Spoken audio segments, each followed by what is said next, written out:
Is this finally the year that West Virginia gets a victory over the Oklahoma Sooners as members of the Big 12 Conference? Pull up a chair, sit back, relax, and let Mountaineer Paul and I tell you all about it.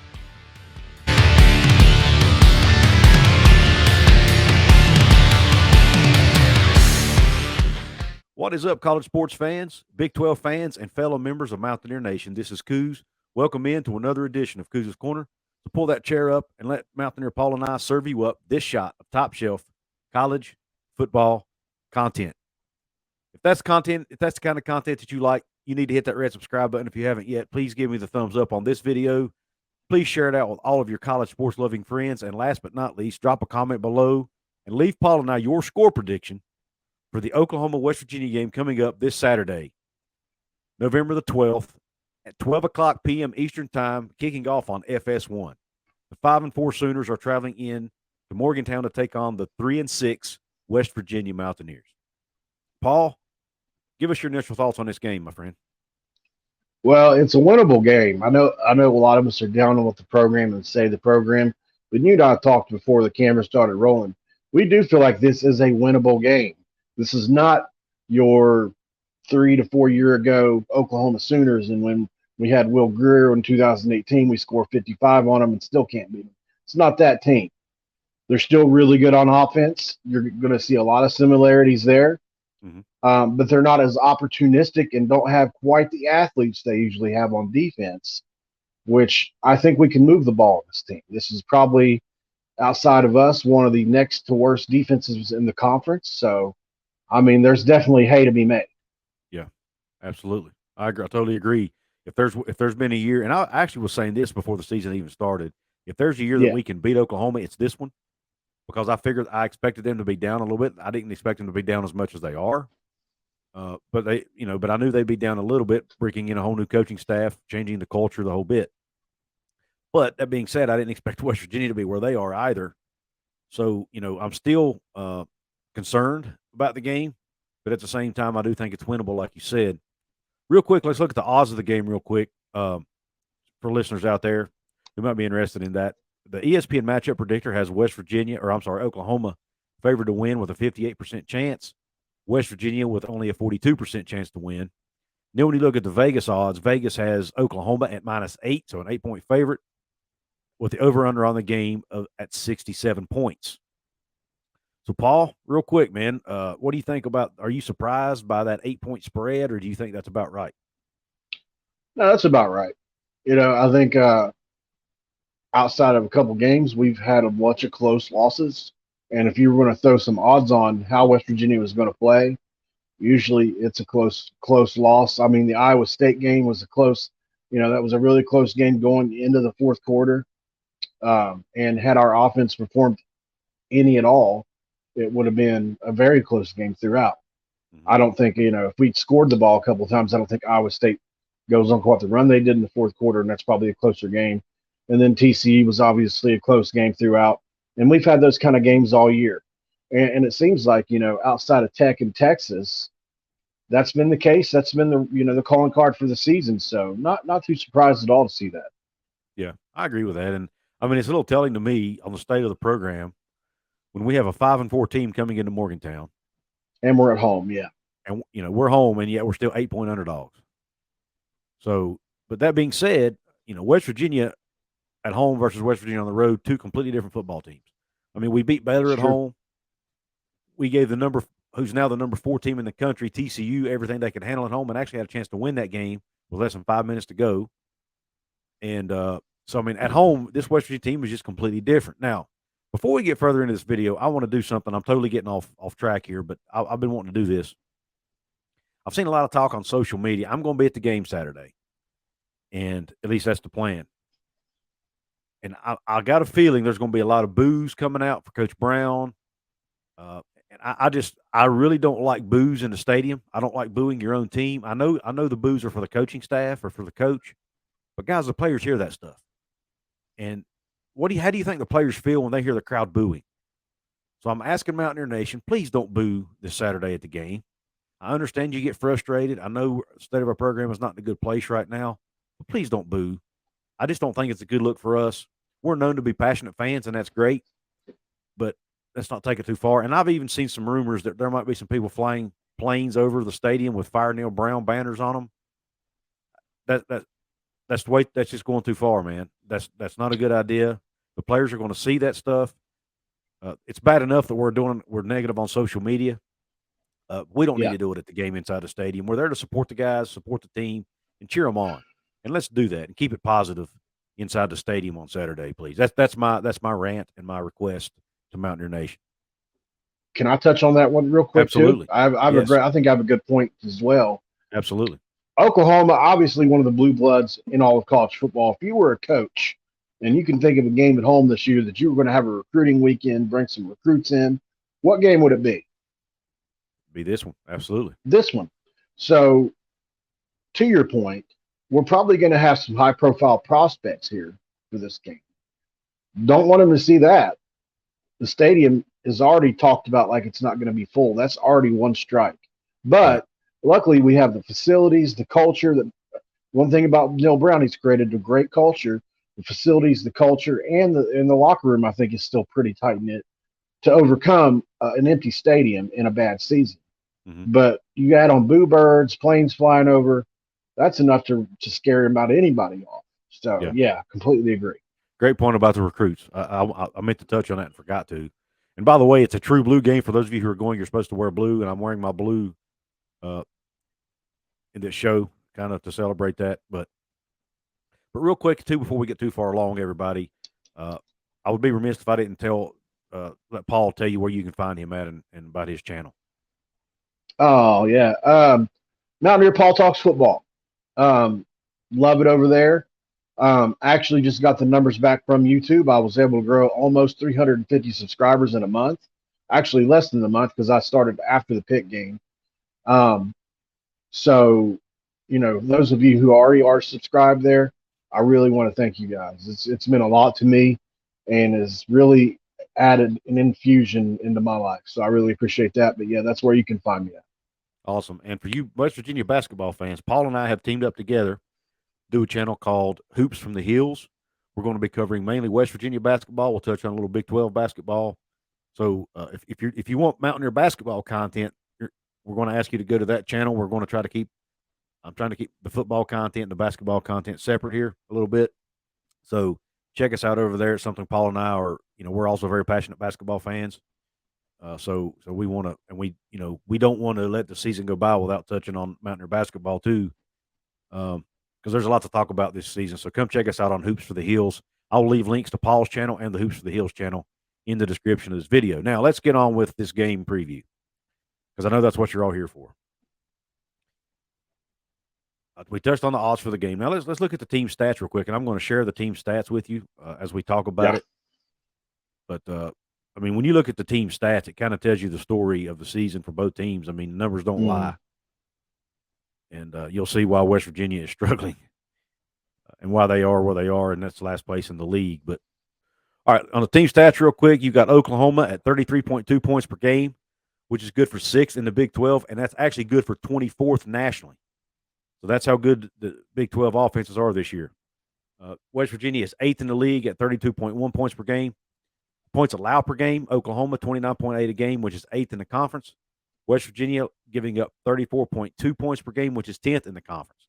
So neither one of these defenses are setting the world on fire right now. So we could potentially see a lot of points scored in this game if the offenses are clicking. Total yards, Oklahoma 459.3 a game, 3rd in conference. West Virginia 409.6, which is 9th in the conference. Yards passing, Oklahoma 239.6 a game, which is 8th in the conference. I'm sorry, West Virginia 248.2, which is 6th in the conference. Yards rushing, Oklahoma 219.8 a game, 1st in the conference. And that surprised me because I expected them to have better passing numbers than running numbers, but that's actually not the case. And we'll touch on individual players in a minute, but their running back Eric Gray has a lot to do with that. And then, don't forget, they're so deep. Can hurt you with Dillon Gabriel can hurt you with his feet as well. And then West Virginia's averaging 161.3 yards per game, which is 7th in the league. Then you look at yards allowed. Oklahoma's giving up 435.2 yards a game, which is 8th in the conference. West Virginia giving up 414 yards a game, which is 7th in the conference. So they're, again, another one of these teams are setting the world on fire defensively. Passing yards allowed, 235.3 for Oklahoma, 5th in the conference. West Virginia, 276.7, 8th in the conference. And then rushing yards allowed, 199.9 for Oklahoma, 10th in the league. And West Virginia, 137.3, 4th in the league. So Oklahoma is the best. Yeah, absolutely. Oklahoma is the best rushing offense in the league and the worst rushing defense in the league. So, yeah, I mean, that right there is a huge, huge statistic, in my opinion. It is. So, real quick, Paul, what do you think about those stats, man? Man, looking at, well, listen, I was looking at Oklahoma's running back room coming into this. They go 4 deep in that running back room. They got 4 running backs with 4 or more touchdowns. Wow. Like, they're super deep in that room. And that would be, exactly why, we can go to the individual players here in a few, but that's why their, offensive rushing game is so good. You mentioned Dillon Gabriel, a huge part of that. But, they're disappointed in that defense this year. I think a lot of them thought, and we'll go over the players in a minute, some of these players were going to perform better. And actually, they've had some backups that have ascended and are kind of like Arshawn Martin, how he started the year and now he's a starter. Similar to that, who have played better than they thought they would. Right. Yeah. But yeah, shocked to see that they averaged 200 a game. Yeah, I was shocked at that too, man, because I expected to see, higher passing number. I mean, I've watched a little bit of Oklahoma football this year, but not a ton. And I just, with Dillon Gabriel behind center, I thought, they're probably throwing the rock around. And, with Jeff Levy's offense, the way he, likes to throw the ball, I figured they would have a lot more passing or be doing better passing the ball than running the ball. But some other key stats I want to touch on that might run off the radar, or under the radar a little bit. Penalties. These are the 2 most penalized teams in the Big 12. They're 9th and 10th. Oklahoma or West Virginia is 9th in the, or I'm sorry, Oklahoma's 9th in the league in penalty yards a game. West Virginia's last in penalty yards a game. Another key statistic that I think is going to be important is red zone offense. Oklahoma struggles to score the ball in the red zone. And I think that might be a reason they're struggling a little bit this year in some games, which is kind of funny because usually teams that run the ball really well score well in the red zone. So I'm a little confused as to what their struggles are there. Any Oklahoma fans watching this, let us know in the comments. What has been the issue in the red zone for the Sooners this year? Because they're running the ball well, but yet their red zone offense is 10th in the league. They're only scoring 87.9% of the time they're in the red zone. Interesting. And I don't understand that. That's a stat that just intrigues me based on their ability to run the football. And then West Virginia's red zone defense is 4th in the league.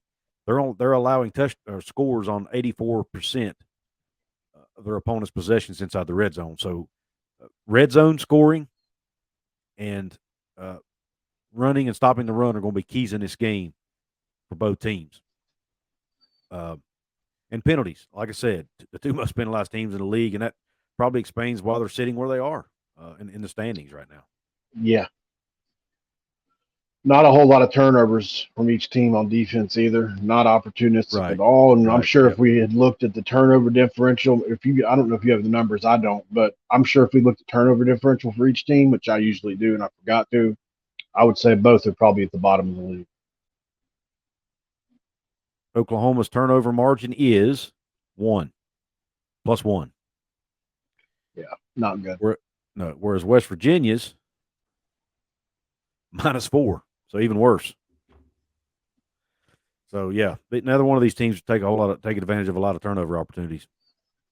Let's talk about some key players real quick. Obviously, we'll talk about the main. Everybody wants to talk about the skill position guys. Dillon Gabriel, quarterback for Oklahoma, is 151 out of 235 passing, 2,027 yards, 16 touchdowns to only 4 picks. Whereas JT Daniels is 193 out of 315, 2,042 yards, 13 touchdowns, 8 picks. Yeah. So not a great touchdown interception ratio there. No. And Paul and I have talked about this ad nauseum. JT Daniels is a good quarterback. Don't get me wrong. but I just don't think he's getting enough help around him right now. And I personally would like to see Garrett Green get more snaps so that we can get a quarterback in there that can make something happen with his feet, because this offense needs a spark, and a running quarterback can bring you a spark like that. What do you think about that, Paul? Oh, you're right up my alley on that.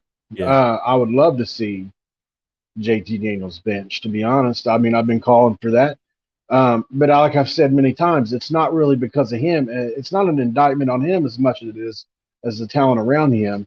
It's just his skill set doesn't mesh with the kind of team we have this year. We're more of a run. We're probably a better running team than we are a passing team. Mm-hmm. We have possession receivers all around and a slot receiver that's inconsistent. Sam James, he blows up one week, another week he doesn't. Then we hear Neil Brown say, the week against TCU that he was open all day long and that JT didn't find him. So It's like there's the inconsistency on both parts there. Yeah. One thing about Gabriel I thought that was real interesting was looking at his splits. In the third quarter, he is completing 68.5% of his passes, 6 touchdowns to 1 pick. That's coming right out of halftime. So it tells you this team is still really good at adjustments, and this probably has something to do with that connection between he and Jeff Lebby coming back from UCF. Yeah, very true. Very true. That's a great stat right there. That's interesting. When you look at the rushing yards here, Eric Gray, 4th leading rusher in the Big 12. And I didn't realize that. I mean, I knew he was a good back. Didn't realize he was 4th in the conference. But he's carried the ball 140 times for 902 yards and 8 scores.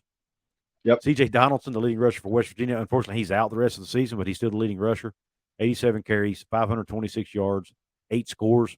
West Virginia will be getting Tony Mathis back, who's really not far off of Donaldson's pace and yardage, so he'll probably pass Donaldson actually this game.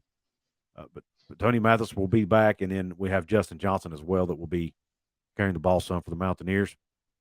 And then receiving, Marvin Mims Jr., another great receiver the team. This team has to face. He's 2nd in the Big 12 in receptions. Receiving yards. He's got 38 receptions, 678 yards, and 4 touchdowns. And then Bryce Ford Wheaton for West Virginia is 4th in the Big 12 actually in receiving yards. He has 51 catches, 605 yards, and 6 touchdowns. So 2 good receivers for these teams. Once again, this defensive secondary, they will have had to face Quentin Johnston, Xavier Hutchinson, and Marvin Mims 3 straight weeks, the top 3 receivers in the conference. So yeah. And Braden Willis, the tight end, who's caught 25 balls for 347 yards and 5 touchdowns. He's probably, in my opinion, their most dangerous weapon. We've been killed up the seam all year long. Our seam's just been getting hammered all season long. It's like it's a linebacker issue. Obviously, people create mismatches on a linebacker or a safety. The seam getting attacked, and it's unfortunate, But so I worry about Braden Willis. Right, and then to touch on some defensive players here real quick. First for West Virginia, obviously, our horse is Dante Steele. He's a star. Yeah. He's has 21 total tackles on the year, 3.5 sacks.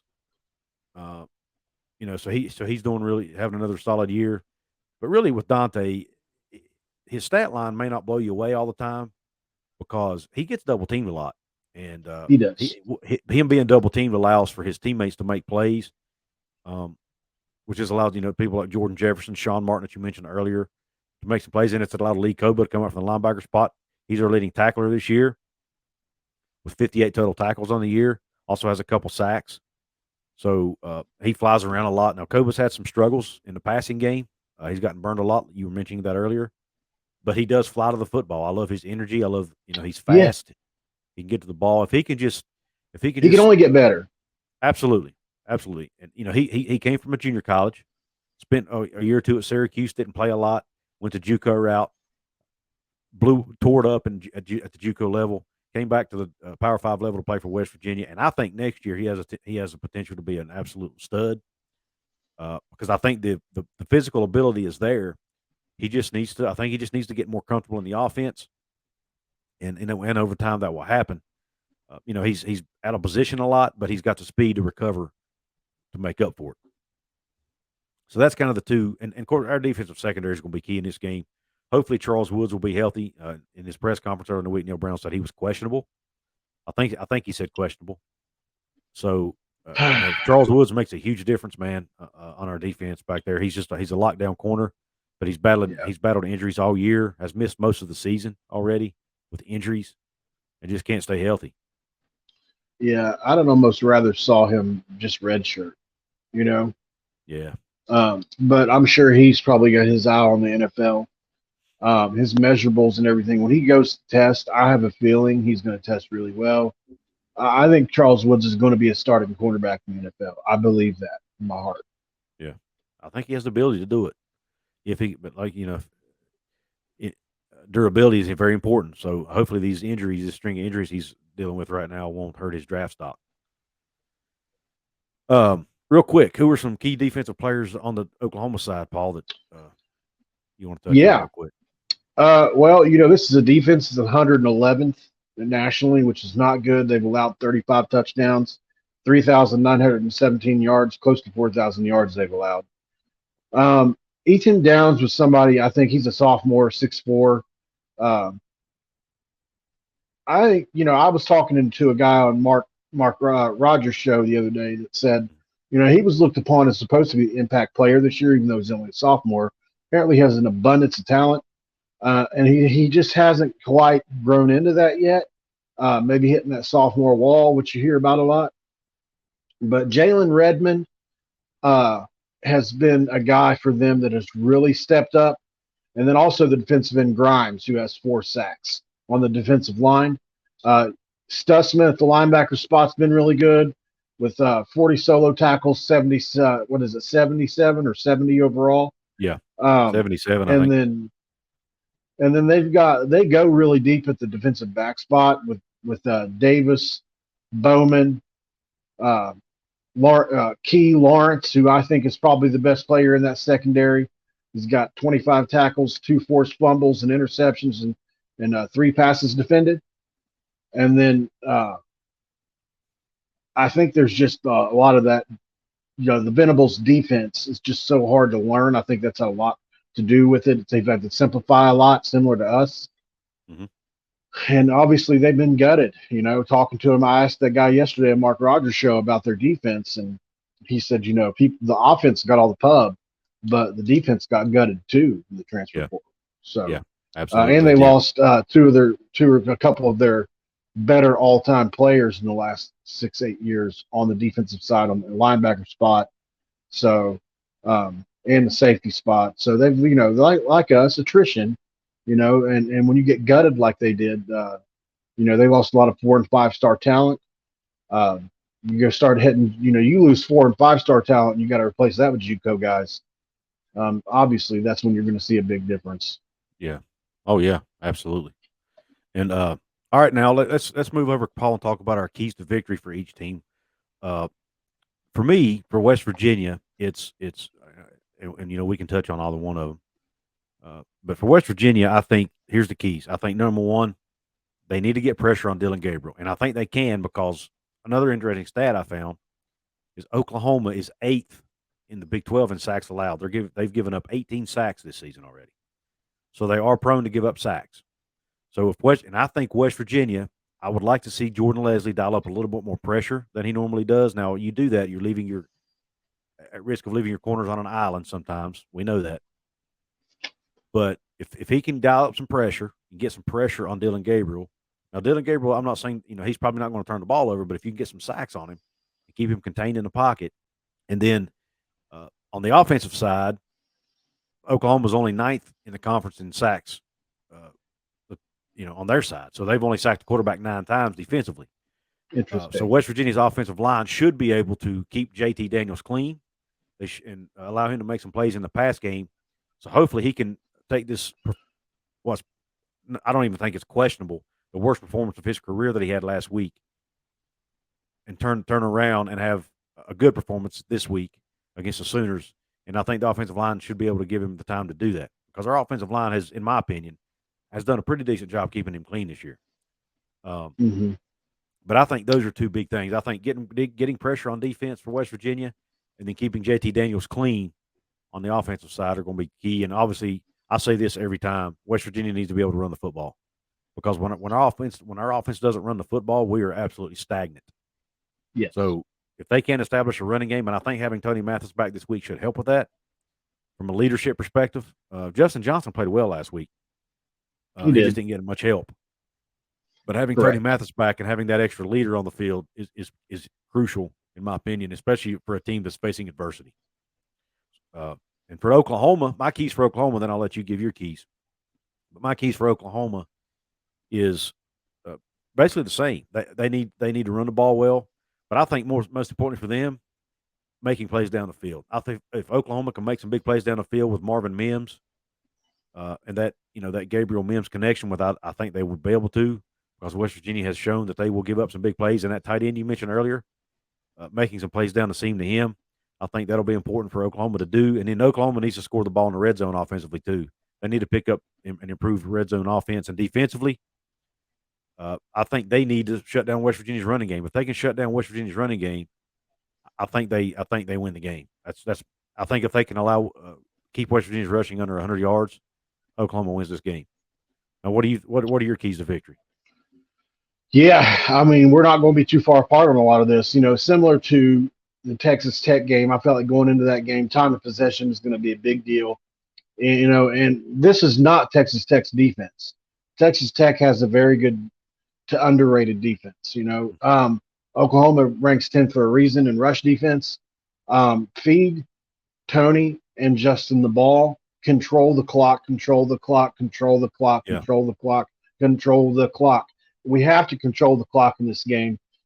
We have to steal possessions in this game. And hey, if we can get a couple turnovers, I think turnover differential, when you're talking about two teams that are really bad in that area, is going to be a big deal. So I'll say control the clock for West Virginia, turnover differential, two big deals. For Oklahoma, it's easy for me. Yeah, explosive plays, that's probably what they do. Eric Gray running the ball, I think TCU kind of exposed us. We had been really good against the run up until that game. Mm-hmm. And then you think about the two specialists they have, and Zach Schmidt and Michael Turk. Probably the two best, especially as a combo, the best in the conference. Mm-hmm. And so I think winning the special teams battle, being able to flip the field on special teams if and when we do get a stop, will be very important in this game. And obviously that guy can kick it from anywhere, even at Mountaineer Field, which is traditionally a pretty tough place to kick beyond 50. Yeah. Okay. Thanks for that, man. Those are some great keys. And I think you hit the nail on the head with them, man. I really do. So, all right, now's the time to give our score predictions.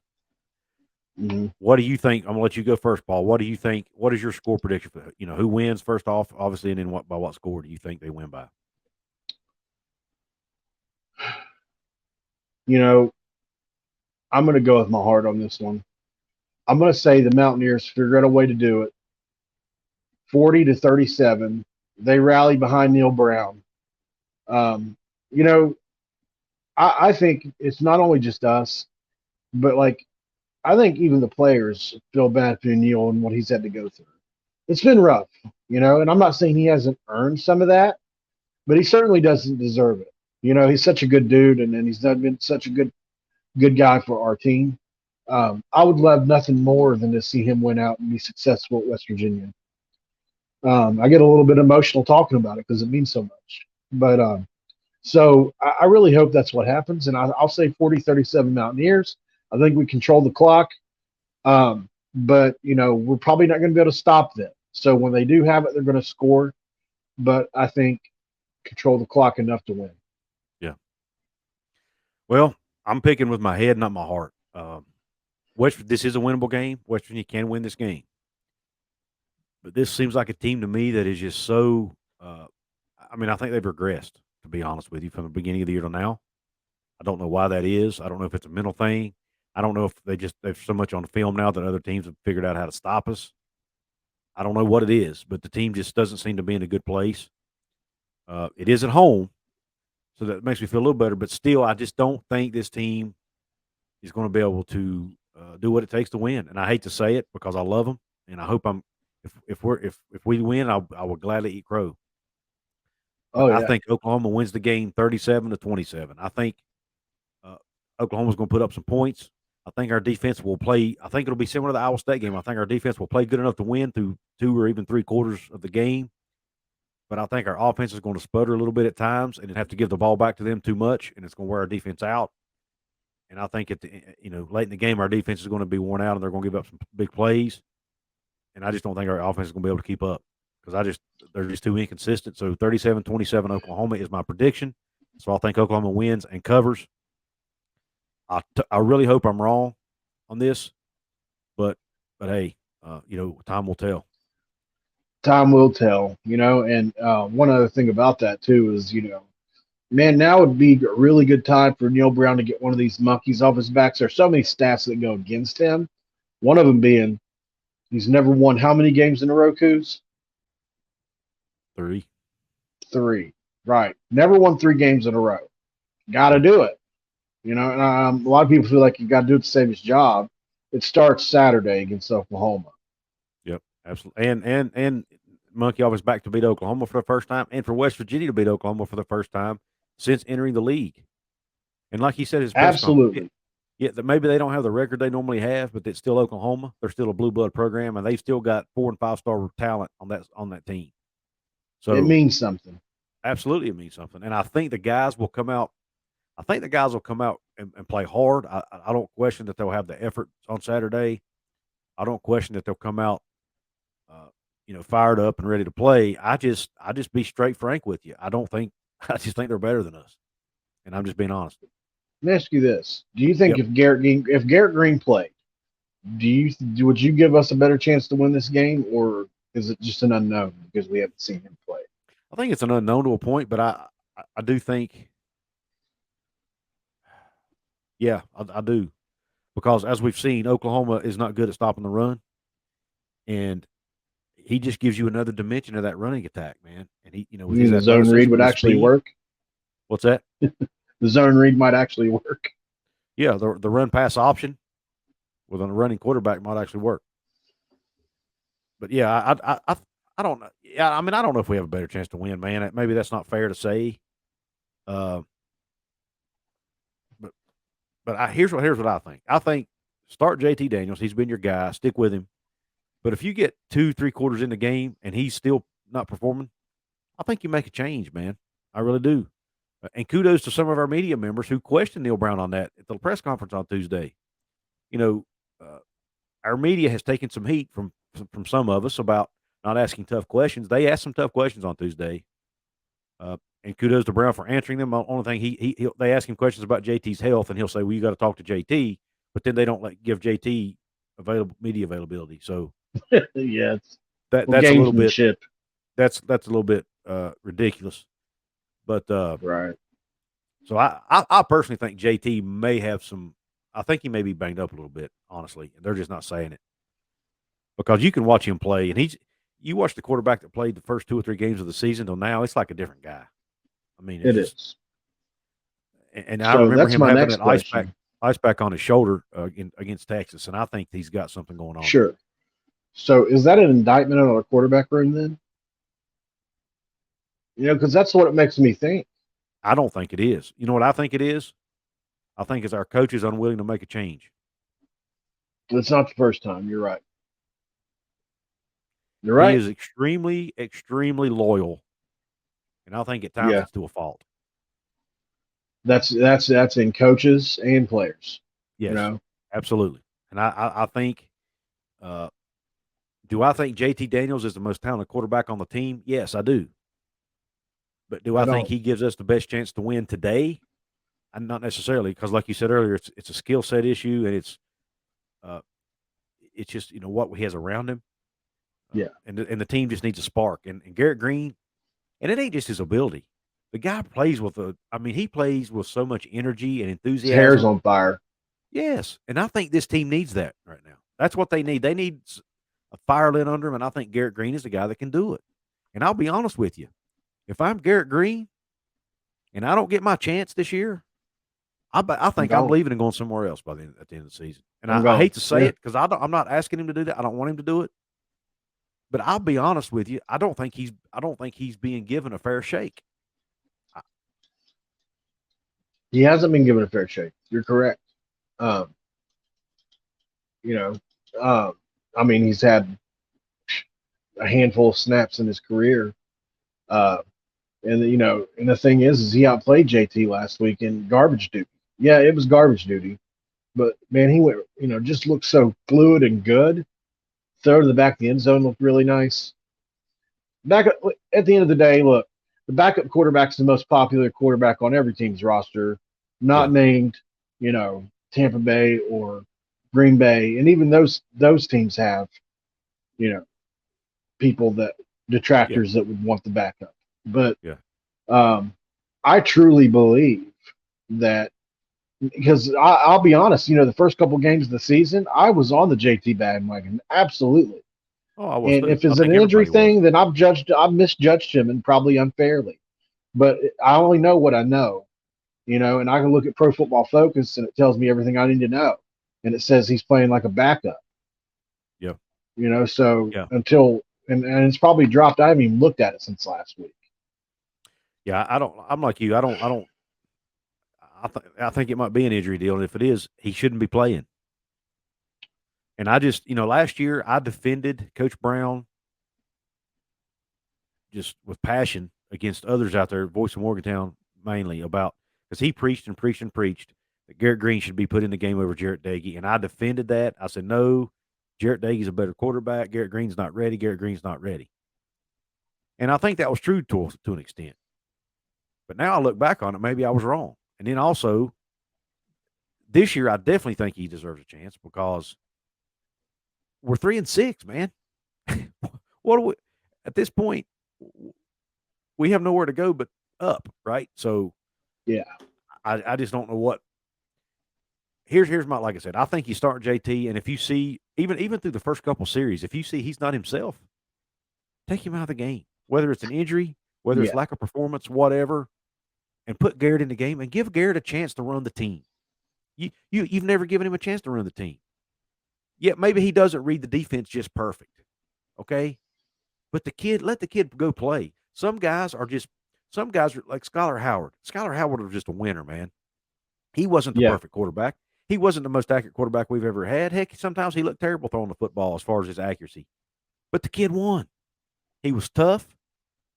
He was just a football player, and I see a lot of that in Garrett Green, man. And I really would love for him to get a chance to show that on a Saturday. And I think, like I said, maybe he doesn't read it right. Maybe he may not be perfect at all the intangible all the tangible things, but I think it's the intangibles and his athleticism and his passion and his energy that could propel this team.